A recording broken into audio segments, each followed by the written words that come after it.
awareness seeks to foster individual competencies, resources, and psychological strengths to prevent mental disorders and enhance well-being and quality of life for people and communities. Thus, this conference will help in exploring new ideas aimed at providing a boost in motivation and a fresh vision for all the delegates. What in me is dark illumine, what is low raise and support, that to the heights of this great argument I may assert thy eternal providence. Before we start, let's seek the blessings of Ma Saraswati. Would request the technical team to play Saraswati Vandana.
Now I request Conference Patron and Honorable Vice Chancellor Dr. Rupinder Dhar and Rector and Dean FDSR and Conference Convener Dr. Santosh Dhar to welcome our Chief Guest Dr. Gerald Kapchik.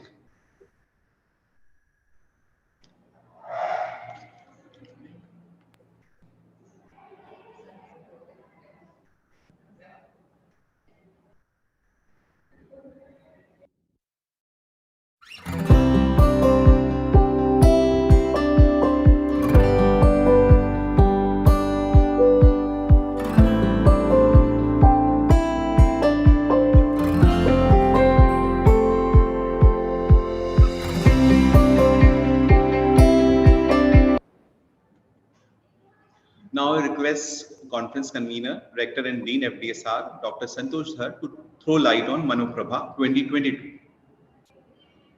Over to you, ma'am. Okay. Honorable Vice Chancellor of Shri Vaishnav Vidyapith Vishwavidyalaya, Dr. Rupinder Dhar, esteemed Chief Guest on the occasion, Dr. Gerald Kapchik, Professor, Department of Psychology, Toronto, University of Toronto, Canada,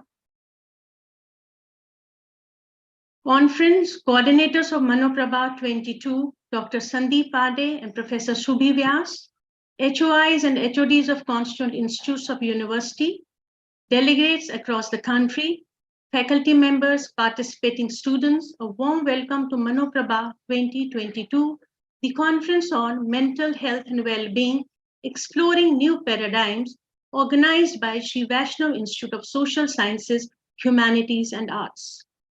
Mental health is a state of well-being in which an individual realizes his or her own abilities, can cope up with the normal stresses of life, can work productively, and is able to contribute to his or her community. Well-being is the experience of health, happiness, and prosperity. It includes having good mental health, high life satisfaction, a sense of meaning or purpose, and ability to manage stress. In simple terms, well-being is just feeling well and is aspired by everyone because it includes feeling happy, healthy, socially connected, and purposeful. Unfortunately, well-being appears to be in decline globally. Everybody wants to increase his or her well-being without knowing what to do and how to do it. Well-being emerges from one's thoughts, actions, and experiences. When an individual thinks positively, he or she tends to have better emotional well-being. When one pursues meaningful relationships, he or she tends to have higher social well-being. Building strong social relationships is one of the best ways to ensure better mental and physical health. And it is easier to build these relationships. Engaging in face-to-face social interactions tends to improve one's mood and reduce depression. Research shows activities that involve other people, such as attending religious functions or engaging in sports, have also positive impact on mental health. When an individual hates his or her job, he or she is likely to have lower workplace well-being. It is often said that happiness is a choice. One can either choose to be happy or choose to be sad, stressed, or anxious. But simply choosing happiness doesn't always make it so. Many times one cannot simply force a smile and believe that everything is fine. And well-being is important at every stage of life, from childhood and adolescence through adulthood. Health, mental health is a positive state and not just the absence of pathogens. Feeling good is more than not feeling bad, and research in neurosciences has confirmed this difference. It is believed that professional interventions improve mental health and well-being, helping individuals in making better decisions, managing stress, improve behavior and self-confidence, thereby helping them to move towards a successful career and contribute to the society. This two-day conference, MANOPRABHA 22, has been organized with the objective of providing a platform to academicians, researchers, and practitioners to disseminate the knowledge they have generated in the course of their research or professional journey and ponder upon and address the concerns of declining mental health and well-being. On this occasion of MANOPRABHA, the souvenir will be released, which is the compendium of 78 abstracts of the research papers accepted for presentation during MANOPRABHA 22, the conference entitled Mental Health and Well-Being, Exploring New Paradigms. The souvenir gives the glimpse of the knowledge generated through the works of academicians, practitioners, and research scholars. During those 2 days of conference, we have 3 preliminary sessions, 3 technical sessions, and 5 concurrent sessions. We hope that these 2 days are going to be an enriching experience for each one of us. There will be many takeaways. With these words, I wish you all great learning. Thank you so much. Over to Norbert. Thank you, ma'am, for inaugurating our thoughts. Now I request Conference Patron and Honorable Vice Chancellor Dr. Upinder Dhar for his welcome address. Over to you, sir. Good morning from India to all of you. At the outset, I would like to extend a very warm welcome to our chief guest and keynote speaker, Professor Gerald Kupchik from the University of Toronto, Canada. I would also like to welcome all the delegates, resource persons, chairpersons of various sessions, and dear friends. At the outset, I would like to congratulate the organizing team for choosing a very appropriate topic for this conference. All over the world today, people are concerned about mental health, particularly after we have experienced COVID-19. Everybody was touched by this pandemic. And thereafter, people have started feeling more concerned about mental health. In a way, the importance of psychologists has increased a great deal. And psychologists certainly have a role to play in helping and facilitating people in managing mental health. It is estimated that around 150 million people in India suffer from mental disorders which need to be treated. Out of these, only 1 in 27 people receive any kind of treatment. Only 1 out of 27 receive any kind of treatment. People are often not aware about the symptoms of mental disorders and the need to get treated.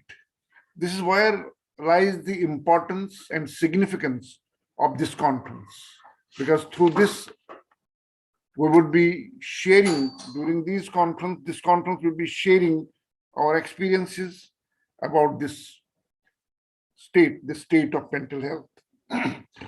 Health is considered as the state of complete physical, mental, and social well-being, and not merely the absence of disease or infirmity. Primary care for mental health pertains to all diagnosable mental disorders as well as to mental health issues that affect physical and mental well-being. At present, people suffering from mental disorders account for nearly 6.5% of the country's population, and it is estimated that by 2025, this number will increase to a stunningly larger figure.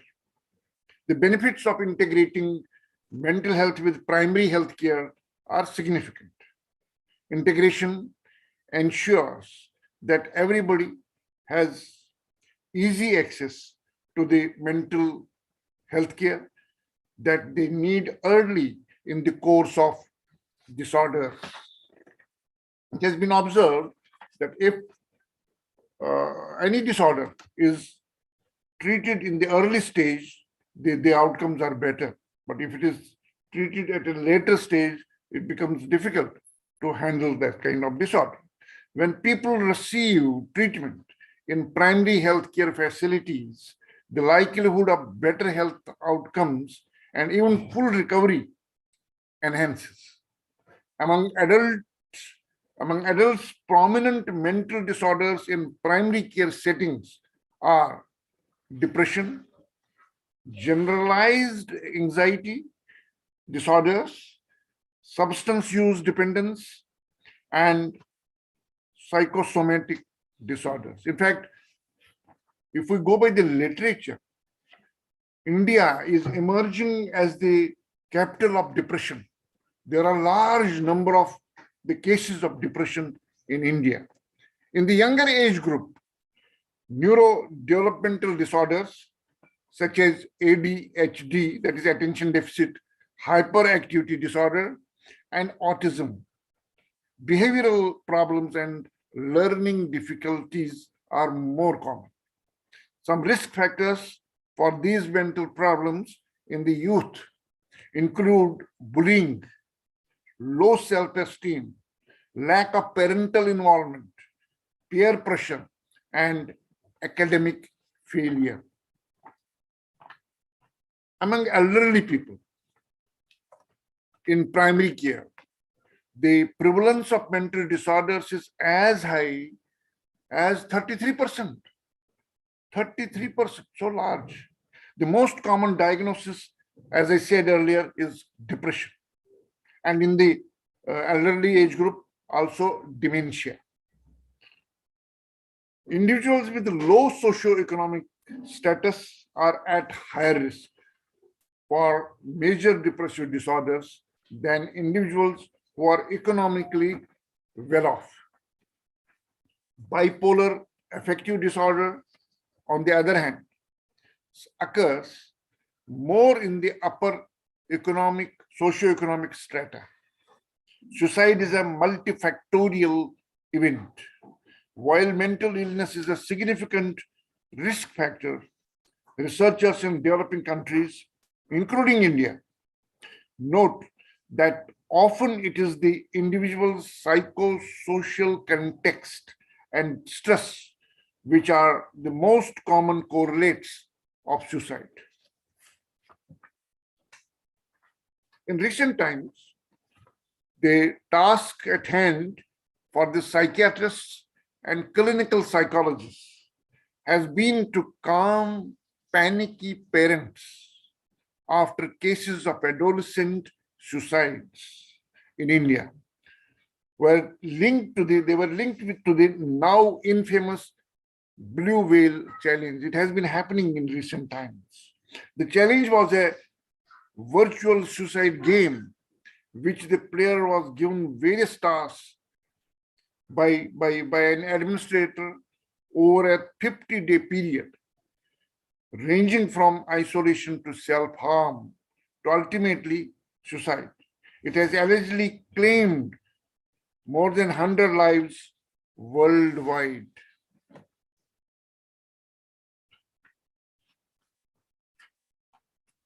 Anything between worldwide, if we take the worldwide picture, anything between 10 and 20% of children, adolescents, and young adults have been diagnosed as suffering from mental disorders. Half of all mental illnesses begin by the age of 14, and 75% by the mid-20s. 75% by mid-20s. Poverty, acting through economic stressors such as unemployment and lack of affordable housing, is more likely to precede mental illnesses like depression and anxiety, thus making it an important risk factor for mental illness. Since the 1930s, several studies have showed that greater prevalence of schizophrenia in people of lower socioeconomic status is a result of the psychiatric disorder and not due to poverty. Researchers proposed the drift hypothesis that stated that the disorder results in deterioration in functioning to such an extent that the individual drifts down to a lower socio-economic status. So that's the consequence. This theory suggests that the greater percentage of observed psychiatric symptoms and admissions from poorer areas is the result of inward migration of people with mental health problems who are attracted to such areas either due to decreasing income or due to disintegration. This hypothesis is most commonly described for patients with schizophrenia. There is little evidence of this downward drift in people with other psychiatric disorders.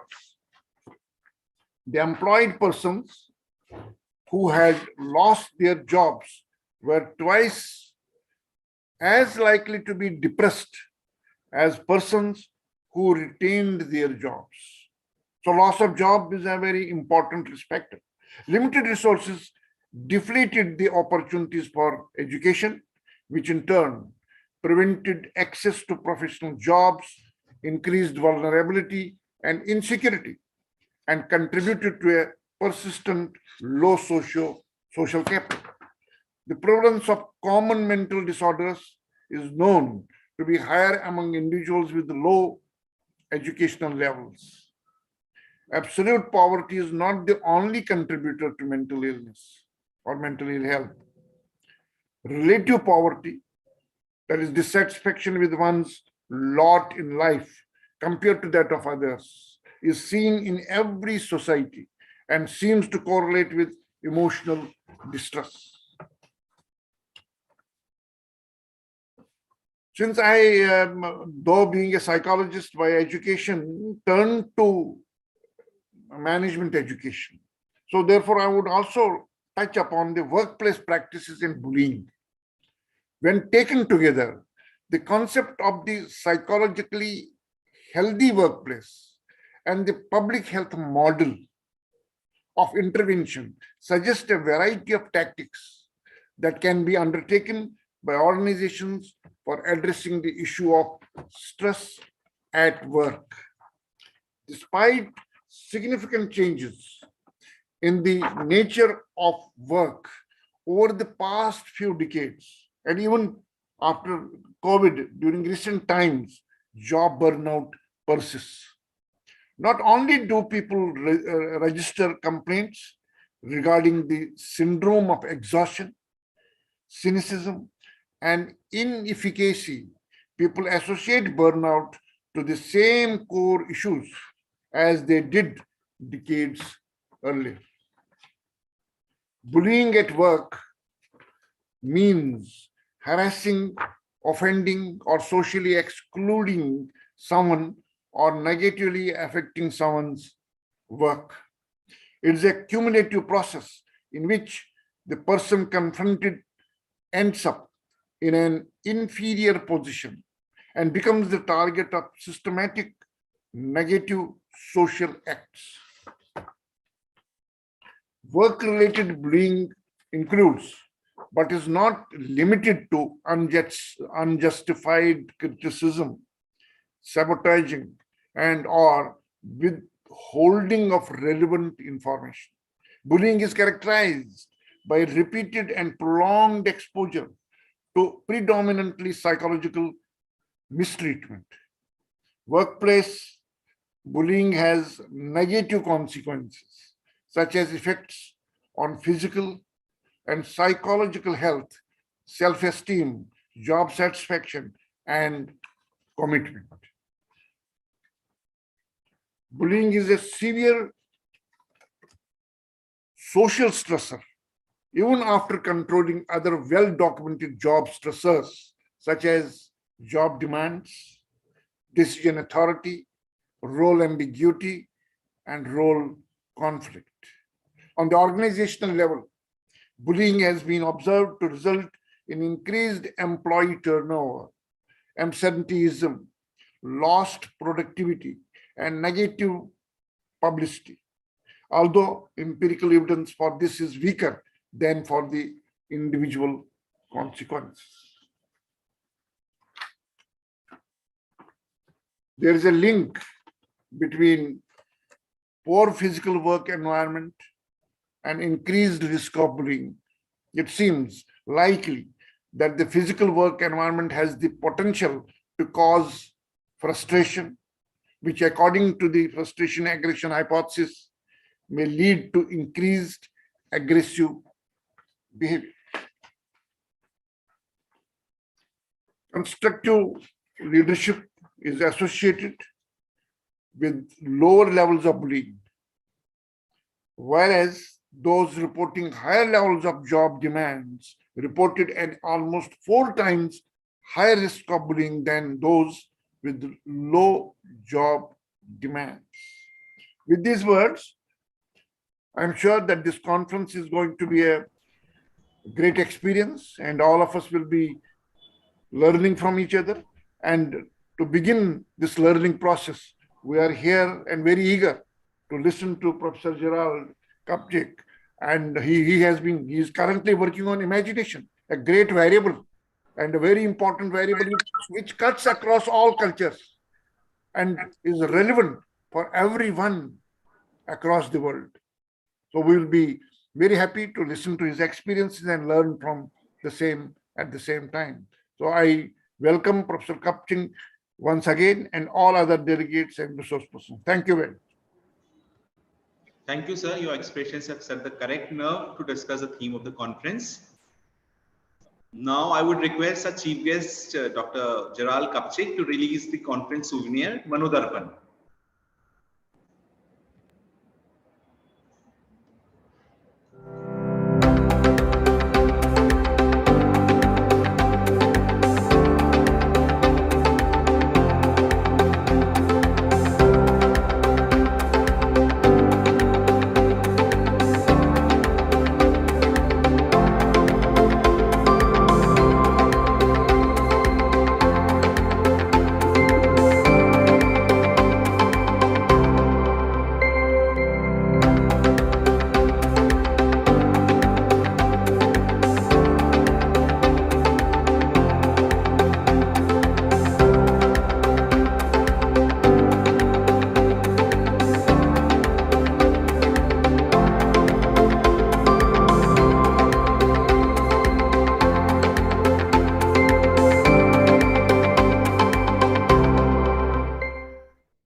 introduce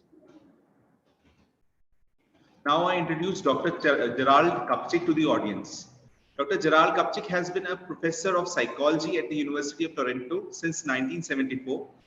He was president of 3 international organizations, including IAEA, Division 10 Psychology and the Arts of the American Psychological Association from 1996 to 1997, the International Society for the Empirical Study of Literature from 1998 to 2000. He received the Rudolf Arnhem Award in 2010 from the APA and the Gustav Fettner Award in August 2018 from International Association for Empirical Aesthetics, both for the distinguished research and service. His research interests includes aesthetics, design, imagination processes, emotional intelligence, emotional experience, and social communication. He published The Aesthetics of Emotions, Up the Down Staircase of the Mind Body in 2016 in Cambridge University Press. Now I would request Dr. Gerald to address the audience. Over to you, sir. Thank you very much for the invitation. Since I last visited indoor before the pandemic, I didn't have to pack a suitcase today. It's a little easier, but I miss visiting with my friends. I want to talk to you about knowing culture and imagining ourselves. It's a presentation in 5 acts. Okay? I dedicate it to my students, from whom I've learned so much. The longer that I'm a professor, the more I realize how little I know, and that every interaction with friends and every interaction in passing brings opportunity for the co-creation of meaning. As I looked through the invitation from your university, and I saw the values that are the foundation of university, and then this morning, went through the program that I received, we see the seriousness and the importance of what you're engaging in. And I hope to contribute somewhat today. And my father would say, he was Russian, grew up in poverty, to pass through life is not to pass through a field. And does this phrase not apply to the mental health and mental well-being theme of the conference? So I'll try to shed some clear light on the mind. As someone who was Canadian but trained in the United States in the 1960s, there used to be a frame around the license plates that said, think globally and act locally. And the issues that are raised here are issues that I face in my class. Being a professor at the university for 50 years, I go into my classes now with 100 students, and I say, I'm here to entertain you, to awaken you, but I acknowledge the reality that sitting here now, and remember, I teach people with more skin colors and more languages than one can imagine. And I say to them, I'm here to do this, but I want to acknowledge that in this room now, we have poverty, we have abuse, we have sexual dysfunction in the homes. This is not to be hidden. So I establish, in a sense, a kind of authentic atmosphere with my students, not to be a downer, so to speak, but to acknowledge the legitimacy of the situation and the seriousness of what we're trying to do. And that's what I'm going to try to do here in Act 1. So let's talk about knowing ourselves. I'm not a clinical psychologist. I'm a psychologist of aesthetics. I decided to do what I'm doing when I was 12 years old. I read the book Frustration and Aggression that you cited earlier. And I've been lucky enough to survive. And therefore I owe. That's how I see it. When we talk about knowing ourselves, I'm going to present a model for you, because I know they're the diagnostician's realities and all the burdens, but my students who come into my office who look just as healthy as everyone else have issues to deal with, as do I, as do my friends, as do we all. So I will offer the local actions that we can do to think about ourselves. So we look through the layers of our lives, engaging in a kind of archaeology of the self, searching for themes and variations in our lives, a kind of lens of understanding our worlds. And those of us in psychology had to learn Jean Piaget's wonderful ideas and distinguishing between the younger child and the older child. The younger child in pre-operational thinking responds to the surface of things, and yet is capable of novel variations and acts of play. And as we get older, we become more rational. more logical, more analytical. I take the position, and I'm putting some cards on the table here. We are all the layers we have ever been. My birthday is tomorrow. I turn 75. I'm reminded it's a golden jubilee. But the irony is that it's not quite there yet. I get to celebrate the birthday twice, with you and then myself again. I am all the Jerry Kupchiks I've ever been. I remember from the crib. So ask yourself how far you go. How far back do you go? What are these memories? Sometimes unresolved events or emotions and meanings manifest in our dreams or linger in our adult lives. Mental health and well-being are tied to the resolution of these internal conflicts, these dynamics. We may feel the pain, but struggle to identify the content that we hide even from ourselves.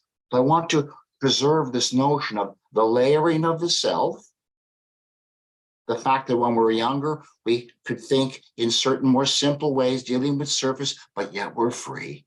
And as we become older and more strategic, it may be harder to address some of the earlier emotions. So how do we heal ourselves?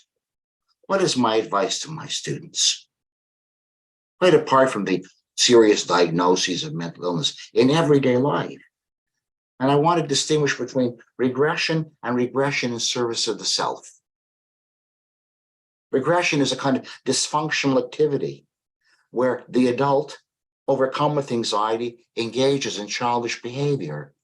We've seen it in ourselves. We can see it in our friends. Regression in the face of stress to childishness. And we contrast this with regression in service of the ego, a decision we make to be more playful, to permit ourselves to be playful, availing ourselves of the greater freedom of the child, perhaps as a way to express our pain or even our joy. One of my students, Filipino Chinese, came to me. She said she wanted to do work on dolls, an expert in dolls. And it's been a wonderfully cited paper, because when I have cancer and I play with my doll and I go away from the pain of that moment and free myself to be childlike, I can reduce the stress. So in our local activities, we can be very creative. So this regression in service of the self permits an imagined visit to our youth, imagined visit to the earlier layers of our lives. As a big brother or a big sister, going back to the child within me to give understanding, to lend calm. So we must, here at the end of little Act 1, learn to shift between the adult and the child, understanding the situation we're in, giving ourselves permission to be childlike again, giving ourselves permission to look at the pain of our childhood, to be honest with ourselves, an underlying theme of my talks. In playfulness, we can find freedom. Now, Act 2. Imagining complementary sides of ourselves, the instrumental and the expressive. Now, there are two themes in health research. My PhD partly had to do with that. I got my PhD in 1972. It's not yesterday. Danger control and fear control. Are these not the realities we faced in COVID? Are these not the realities that led us to preventative healthcare activities? Are these not the realities that force us to engage in judicious planning? Now, let's play a little bit of a game. Ask yourselves whether these questions apply to you. I'm going to distinguish two modes of being. Patience with me. In one mode, I like to discern patterns or structures in things or events. Does this apply to you? From a young age, I've been interested in figuring out how things work, even if it was not necessary to do so. I can quickly pick up on connections between things, even if they are not explicitly explained or demonstrated to me. This is an instrumental form of thinking that comes out of the research done with my students a few years back. Instrumentality, coping, logical coping, rational analysis of our world. But here's a very different kind of activity. Not instrumental, but rather expressive. These are questions I've asked people in China, in Canada, the United States, and in Germany. And this is how it unfolded in our data. I like to take seemingly unrelated elements and put them together in a story. Sometimes I act a role play, pretend to be someone else just for fun. Sometimes I become so immersed in a fictional world, I feel as if I was there. I lose sense of time. When I was a child, I created imaginary worlds, and I lived in them. Instrumentality and expression, the pragmatics and the freedom, going back to Act 1, the rational thinking of the formal operational child after 12, and then the freedom of the younger child. Can we permit ourselves to be free in the midst of the demanding work world, in the midst of the demanding realities of parenthood? So on the one hand, we have instrumental action and the control of danger. That's what we need during the pandemic. And on the other side, we have emotion management and catharsis, permitting ourselves to open the door so the emotions can come out. Act 3. Understanding the impact of the pandemic on ourselves and others, contrasting failure and successful coping. I received a grant from the university, along with professor of dealing with pandemics, epidemiology, and others, to do an examination of the lives of our students. And so we created a very diverse survey. 859 students responded.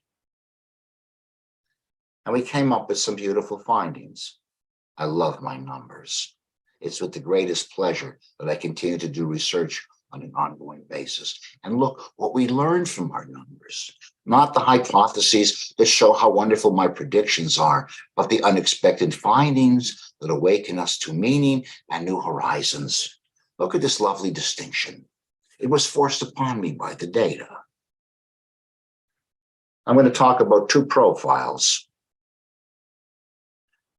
Situational helplessness being one of the profiles that characterizes my students at the university. Situational hopelessness. Now, learned helplessness is a very important construct that led to Seligman's very successful career. It's as if you learned it in the family. But here, it was brought upon by a situation. And what do these students who see themselves at risk, situationally helpless? We find a failure at coping. We find what you refer to as ego diffusion and the fragmented self. And this relates to ego psychology of the 1930s to 1970s, where ego is referred to as a set of skills, not egoism or egotism, but the simple capacity to cope, the instrumentality from Act 2. Okay. These at-risk students are in a negative emotional state. They see themselves as being poor current health. They felt that they were at risk for catching COVID, and yet they did not practice the assorted precautions proposed by the government. How can that be? That you feel you're at risk, and yet you do not cope? Well, we learn more. They didn't even plan to get the vaccine before it was formally created. They found it difficult to focus on their work in their daily life because they felt overcome with anxiety and financial concerns. They did not receive material support at home. That's the package. This is not people who are in hospital. These are not students in psychiatric wards. These are students at the University of Toronto, confronting the unexpected challenges of a pandemic in an unstable home environment. Now I will contrast them. Okay? So these are for students. Let's just summarize: negative affect, lack of personal agency, not supported in their life situation, limited reflections about self. They're not blaming others, but they're frozen in time. They are the deer in the headlights. This lack of adaptive action and emotion has trapped them in a kind of cynical reality that I call situational helplessness. They didn't expect to be there, but the fragmentation and the extreme nature of the circumstance that they faced pushed them to the edge. Aren't these people at the university, when they hear this data at the university, they become nervous because they realize the importance of outreach? It is not simply a question of diagnosis. It's a question of a policy of a university to be tuned to the students as I must be when I enter the classroom, for the purpose of giving the helping hand. So let us contrast this with the second profile of successful coping, of the coherent or integrated self. And I'm going to give you two facets of this: the confident self. And again, in our measures, the students rate themselves as self-confident. They feel treated fairly by their communities. They feel their lives are determined by their own actions. They feel they are resilient. They happen to also be primarily men. One of the things that I've discovered among my women of color in the last 5 years in particular, that I saw before, but I did not focus on, is a deep-seated sense of uncertainty and absence of validation from the society around. Watch what they do. The women are particularly salient in the second aspect, the reflective self. I reflect on my reasons for doing things. I learn lessons from other people's experience. I put a high value on equality and reducing poverty. So this kind of integrated or coherent profile is a different facet of adaptation, a different facet of coherence. So let's summarize what I've done thus far. I began by saying, let's look through the layers of ourselves, because we can stop and do this. We can go back to our younger self and give our younger self some understanding.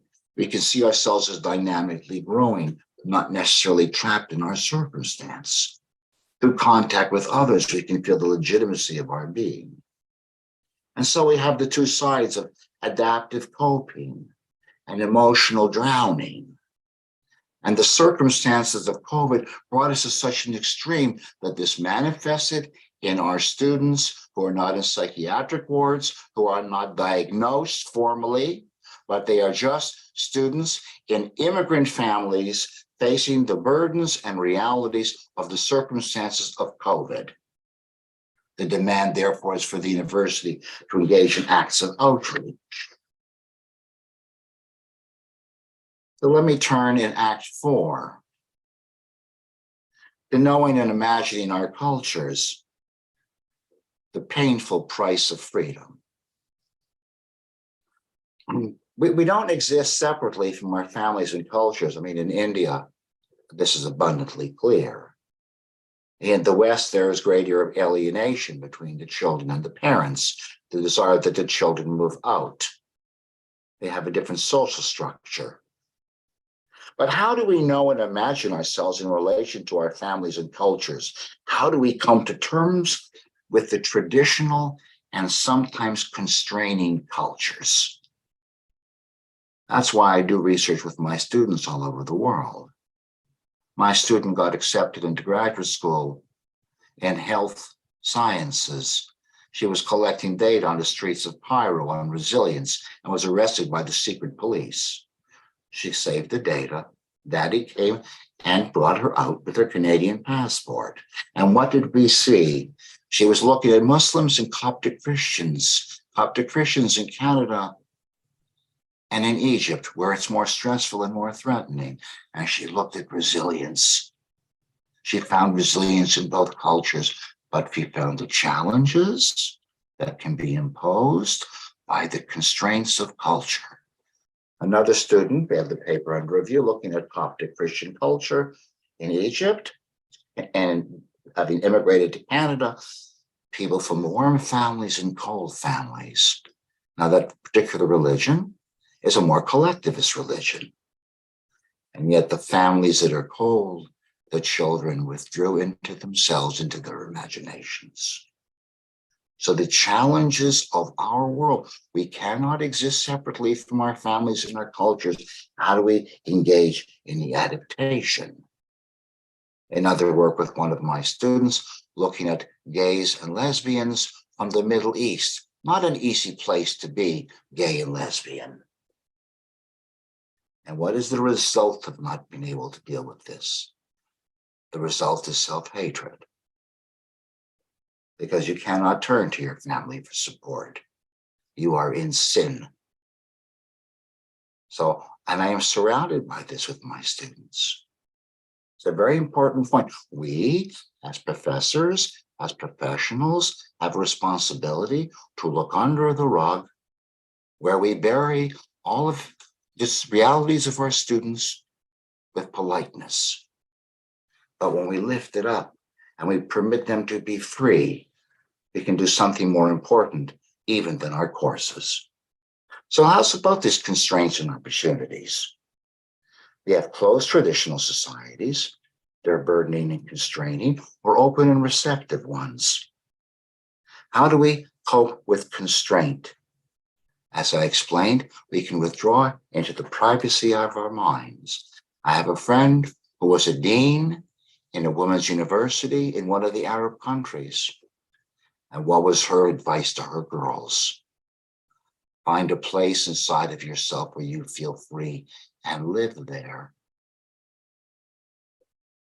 Pragmatic advice in a situation where there is no hope of change.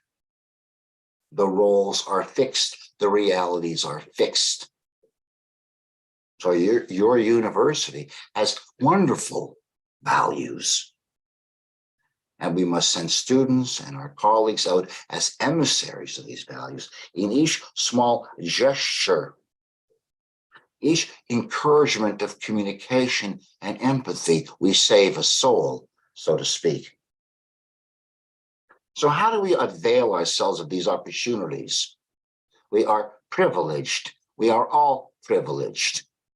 All of us who are here are privileged in this moment.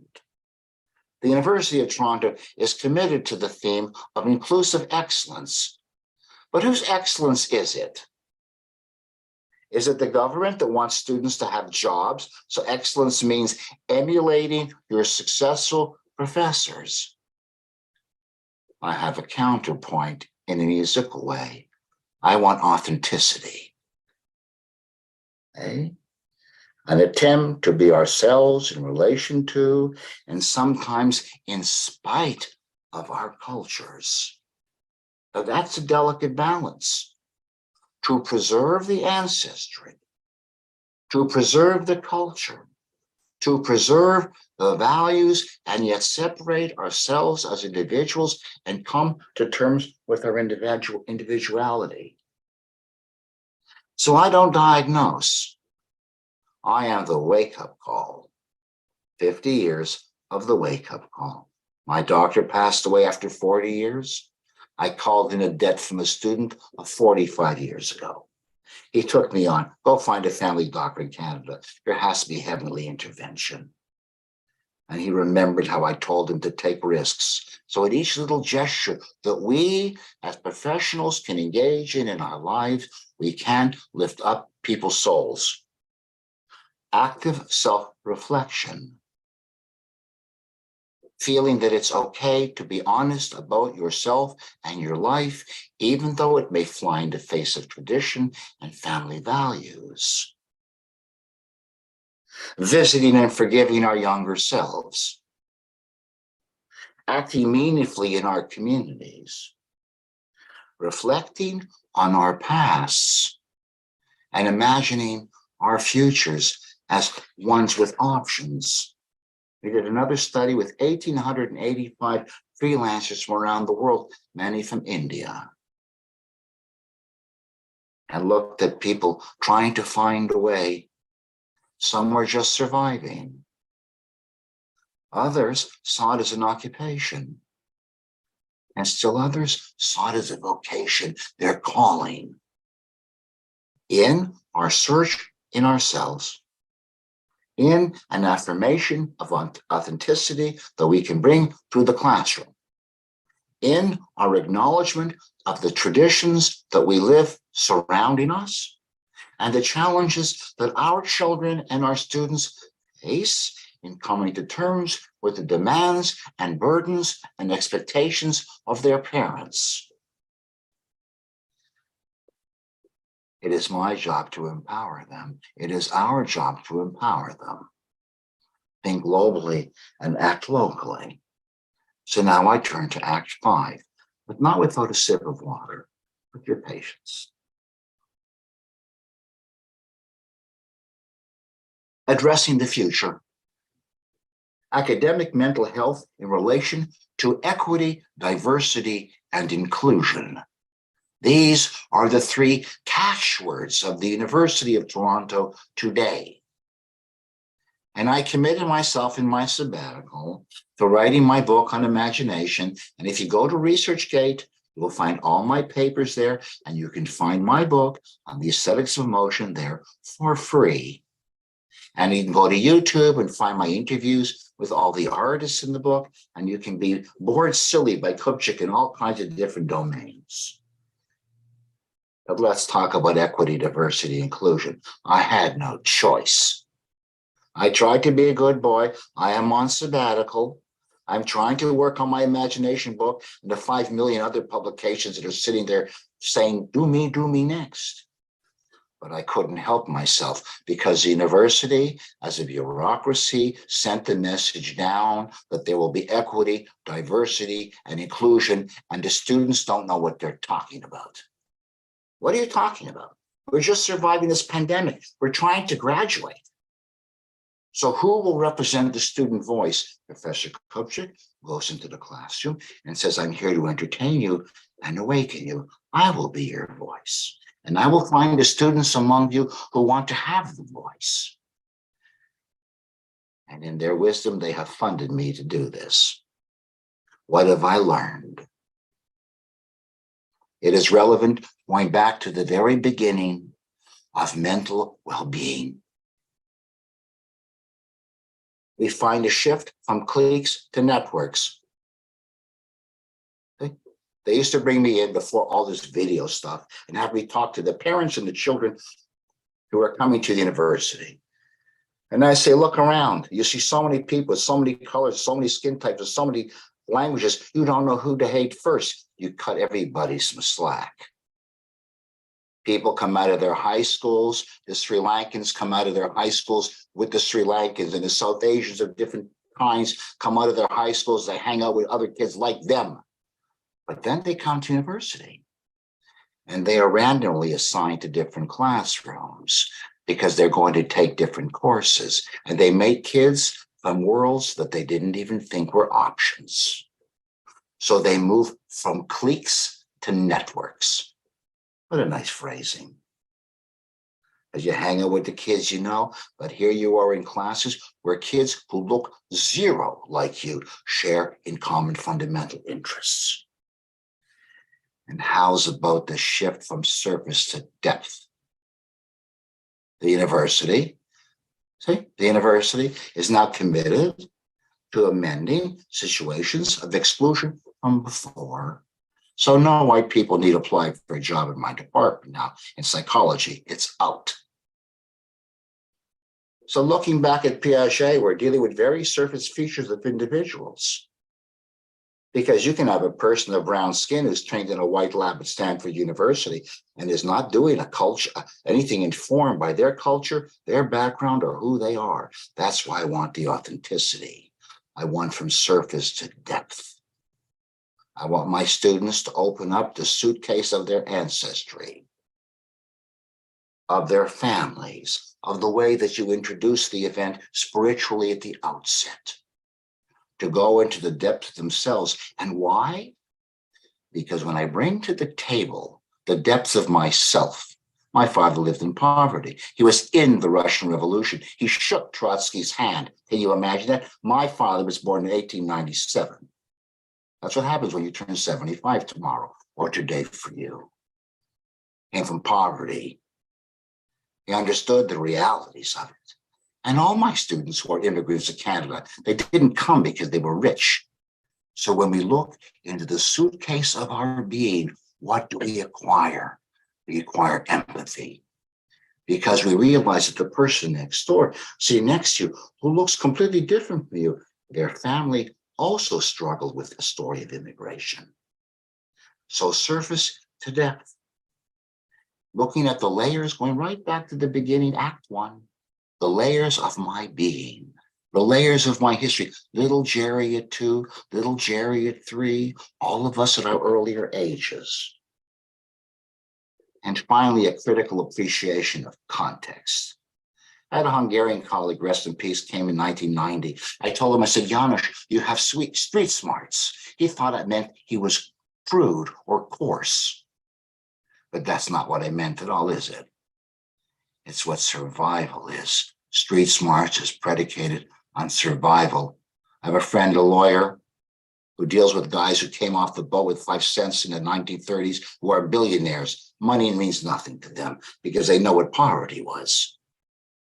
So I take the notion of equity, diversity, and inclusion, and I see these opportunities to delve into ourselves with honesty, with integrity. And if we do that, it means that we permit the right for someone else sitting next to me to have their own lives. And we must all be politically astute. It's only by being politically astute that we survive in our worlds. I may have wanted to become a professor of social psychology when I was 12 years old, and what a lucky boy am I, but I was awake. And so in sum, let's go back through the different layers of the lecture, and I will leave you in peace in precisely 45 minutes. We begin by talking about the very nature of personhood and the issue of mental wellness and mental illness. And we acknowledge that as we get older in our lives to know ourselves, we need to look through the layering of who we are and understand the layering in our family and the tragedies and challenges faced by our parents and our uncles and our aunts and the people in our community, and therefore the people in other communities. To recognize that we are all the layers we've been, and to understand that we can go back in a very primitive way. I can't take it anymore. I'm too depressed. I'm trapped in myself. Or we can go back and try to find creative sides to ourselves and encourage people to do it. We are in the privileged position to lift people up, not so much as a function of wealth, but as a function of the dignity of life. And so I went on to discuss instrumental action and emotional expression, the two sides of our being. The instrumental action that permits us to survive COVID. And we found good things in papers published again, ResearchGate, that it gave an opportunity to be at home. It gave an opportunity to spend time with family. There were hidden blessings. And in Toronto, the traffic, driving 2 years ago on the highways of Toronto in the pandemic, it's as if they opened the road for me. So there are hidden blessings, however ironic, in different circumstances. And when we take a look at our students around us, those at risk and those who are resilient, the ones at risk are fragmented. The situation has taken a challenging life and pushed it to the edge. Is it not a responsibility to lift them up? Is it not a responsibility to create a safe atmosphere in the classroom where the student can feel heard? And so what is successful coping? Learning from others, understanding our own failures. And this parlays into the story of today, the final act, the challenges of being ourselves in the context of our family. The challenges of being ourselves in the context of a university that is imposing from above a certain kind of doctrinal notion of other. And I suggest the counterpoint in closing, the counterpoint of authenticity, the counterpoint of understanding that we are all privileged just to be here today together, that I am privileged to be able to share these thoughts with you, that I am privileged to be able to learn from my students on an ongoing basis. And so one might ask in the end, how do we foster well-being and health? We foster well-being and health by creating a safe space in our classrooms. We foster well-being and health not by taking students in and letting them learn our wonderful skills, but letting them come into our worlds and bringing their own, the uniqueness of their culture, the uniqueness of their innovation, working together. So the answer in the end, in closing, is collaboration. Just as I collaborate with my colleagues in India, in China, in Korea, and the Netherlands, and have the pleasure of the collaboration where there is no ego, we can bring the same philosophy to the classroom, where we permit our students to be themselves. We acknowledge the burdens that they have and legitimize the reality of the burdens they have, so they do not have to pretend they are other. In the end, let them be themselves. Thank you for listening to me. People want to send me emails to gerald.kupchik@utoronto.ca. You'll be shocked with the speed with which I'll respond to them. Thank you again. And Shubi's going to at some point put up the website, the address for our study on classical Indian dance, and to have a sample of people from India, not just Indians in Canada, participate. We would be very thankful. So thank you very much for your patient listening. Thank you, sir, for your inspiring deliberation, and it was quite the need of the hour. And this reminds me of Maya Angelou's famous quote about how people feel. So the quote says, I have learned that people will forget what you said, people will forget what you did, people will never forget but how you made them feel. So as individuals, we all have to be compassionate and should extend our support to all who are deprived. That's right. Feeling before meaning. Feeling before meaning. Yes, definitely. Thank you so much. Yeah, thank you, sir. Now I request Conference Coordinator Professor Shubhi Vyas to propose the word of thanks. Over to you, Shubhi. Thank you, Norbert, sir. Before I begin my words of thanks, I'd like to wish Dr. Gerald Kupchik a very happy birthday. May you be showered with all the love and happiness in life and continue to enlighten everyone else's life with your knowledge and experience. Very sweet. Wish you a very, very happy birthday. This was his Golden Jubilee lecture. Golden Jubilee. I had to come to India to realize it was a Golden Jubilee. Yeah. That is sharing with friends. That's what it looks like. Good morning, everyone. On behalf of the organizing team, my department and my institute, I, Shubhi Vyas, Assistant Professor in Psychology at Sri Vaishnav Vidyapith Vishwavidyalaya, would like to propose my vote of thanks. Gratitude is something that cannot be touched or seen. It is only felt by the heart.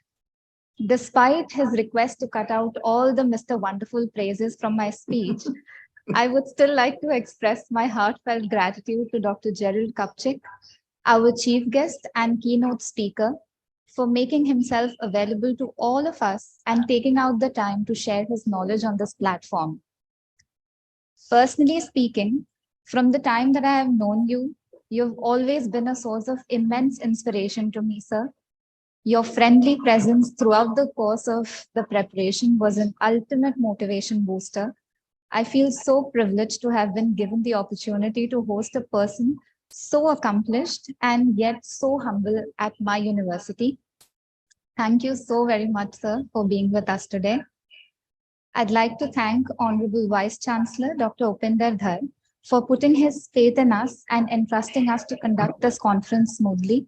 It was an extraordinary experience to work under your guidance and learn from you. I speak for myself and my teammate, Dr. Sandeep Pandey, as well, that all those meetings with you taught us so much. The entire journey, right from the beginning of the preparation of the conference up until this moment, has been nothing short of an adventure. Thank you so much, sir.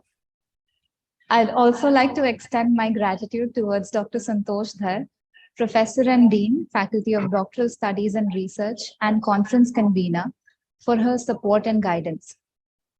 I feel compelled to mention that despite her many responsibilities, she managed to make the time for us, whether it was from home or work. Thank you so much, ma'am. Lastly, I'd like to thank faculties from all departments, technical team, and all the students, each and every person who is playing a role in the smooth conduction of the conference. Without your contributions, this conference would not be possible. Thank you, everyone. It was very nice, like listening to you, Subhi, on this vote of thanks. And now I request all the participants you will be having a plenary session starting from 11. So please join us there. And towards the end of the session, now I request the technical team to play national anthem. I request all to stand up for the national anthem now. Thank you.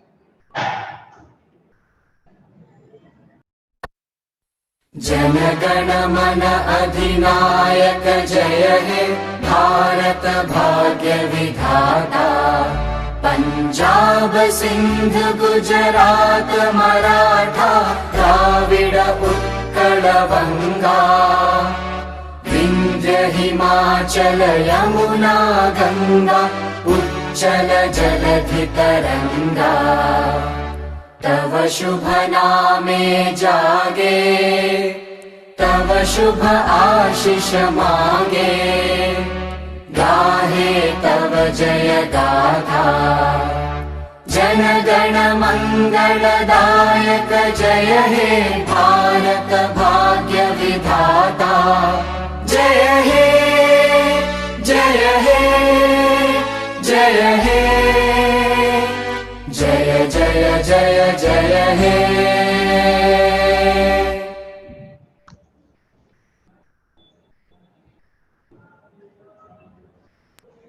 Session has ended and all of us can log out now. Thank you so much, everyone, all the dignitaries, for your presence. Thank you very much. Thank you very much, Professor Kapchik. We'll be in touch. We will see each other. Thank you, everyone. It's And always I lovely trust visiting that we'll India, be even visiting remotely. next year. Thank you, guys. See you soon. Bye. Bye-bye. Bedtime. Thank you. Take care. Bye-bye.